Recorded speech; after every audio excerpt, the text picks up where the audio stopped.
যত ইস্তেগফার হতে পারে এর মধ্যে সবচেয়ে শ্রেষ্ঠতম ইস্তেগফার নাম কি? কথা কর। বুখারীর বর্ণনা, শাদ্দাদ ইবনে আউস রাদিয়াল্লাহু তাআলা আনহু বর্ণনা করেন, এই সাইয়্যিদুল ইস্তেগফার দিনের বেলা যে পড়বে ওই দিনে মারা গেলে সে জান্নাতি। এই সাইয়্যিদুল ইস্তেগফার রাতের বেলা যে পড়বে ওই রাতে যদি ইন্তেকাল হয় ওই লোকটা জান্নাতি।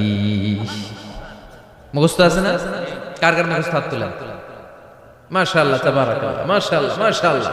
আর যাদের নাই তাদের হোমওয়ার্ক, তাদের আল্লাহুম্মা আনতা রাব্বি লা ইলাহা ইল্লা আনতা খালাকতানি ওয়া আনা আবদুক ওয়া আনা আলা আহদিকা ওয়া ওয়া'দিকা মাস্তাতা'তু আউযু বিকা মিন শাররি মা সানা'তু আবু'ু লাকা বিনি'মাতিকা আলাইয়া ওয়া আবু'ু লাকা বিযামমি ফাগফির লি ফা ইন্নাহু লা ইয়াগফিরুদ যুনুবা ইল্লা আনতা।